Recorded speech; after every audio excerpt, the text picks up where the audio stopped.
നമ്മളുടെ പുതിയ വീട്ടിലേക്ക് സ്വാഗതം. ഇന്ന് നമ്മൾ ചെയ്യാൻ പോകുന്ന ഗിൽഡ് റിക്രൂട്ട്മെൻ്റ് ആണ്. 1v1 1v2 1v3 അല്ല. ഇന്ന് നമ്മളെ ഗിൽഡ് എങ്ങനെ കയറണമെന്നുള്ള കാര്യങ്ങളാണ് ഇന്ന് പറയാൻ പോകുന്നത്. നിങ്ങൾക്കറിയാം, ടീം എസ്എൽഎസ് നമ്മുടെ സ്വന്തം ഗിൽഡാണ്. ഇനി നമ്മൾ എത്ര ലെവലുള്ള പ്ലേയേഴ്സിനെ കയറ്റണമെന്ന് നമ്മൾ പറയാം.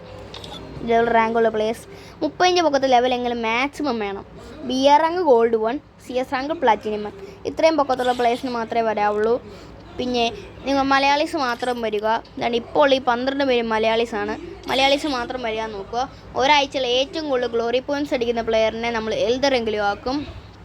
പിന്നെ മാക്സിമം നിങ്ങൾ ഗിൽഡ് പ്ലേയേഴ്സിൻ്റെ ഒപ്പം കളിക്കാൻ നോക്കുക. അതാണെങ്കിൽ നമുക്ക് പെട്ടെന്ന് ഗ്ലോറി കയറ്റാൻ പറ്റും.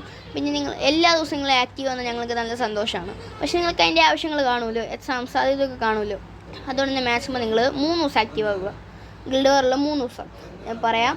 ശനി, ഞായർ, തിങ്കൾ, ഈ 3 ദിവസം മാക്സിമം നിങ്ങൾ ആക്റ്റീവ് ആകാൻ നോക്കുക. ഇത്രയേ ഉള്ളൂ. നിങ്ങൾക്ക് പെട്ടെന്ന് തന്നെ കയറുക. UID കമൻറ്റ് ബോക്സിൽ ഞാൻ ഇട്ടേക്കാം. ഗിൽഡിൻ്റെ നിങ്ങളുടെ UID നിങ്ങൾ കമൻറ്റ് ബോക്സിൽ ഇട്ടേക്ക്. ഞങ്ങൾ ചെക്ക് ചെയ്ത് നോക്കും, റാങ്ക് ഉണ്ടോ ഇല്ലയോ നോക്കിയിട്ട് നിങ്ങളെ നിങ്ങൾക്ക് ഫ്രണ്ട് റിക്വസ്റ്റ് അയക്കും. നിങ്ങൾ ഉള്ള ഗിൽഡിൽ നിന്ന് ഇറങ്ങിയാൽ മാത്രമേ ഞങ്ങൾക്ക് ഗിൽഡ് റിക്വസ്റ്റ് അയക്കാൻ പറ്റൂ. നിങ്ങൾ ഫ്രണ്ട് റിക്വസ്റ്റ് അയച്ച് ഗിൽഡ് റിക്വസ്റ്റ് അയക്കും. അപ്പോൾ നിങ്ങൾ ഗിൽഡിൽ കയറുക. പിന്നെ നിങ്ങൾ ഫ്രണ്ട്സിനെ കയറ്റുന്നുണ്ടെങ്കിൽ, നിങ്ങൾ ഗിൽഡിൽ കയറി കഴിഞ്ഞ് നിങ്ങൾ ഫ്രണ്ട്സിനെ കയറ്റുന്നുണ്ടെങ്കിൽ നിങ്ങൾ മാക്സിമം ഞങ്ങളോട് ആരെങ്കിലും എൽഡർ അല്ലെങ്കിൽ ആക്ടിങ് ലീഡർ അല്ലെങ്കിൽ എന്നോട് പറഞ്ഞാലും മതി, ഞാനാണെങ്കിലും കയറ്റിക്കോളാം. പിന്നെ ഓക്കെ, ഇത്രയേ ഉള്ളൂ. Thanks for watching guys.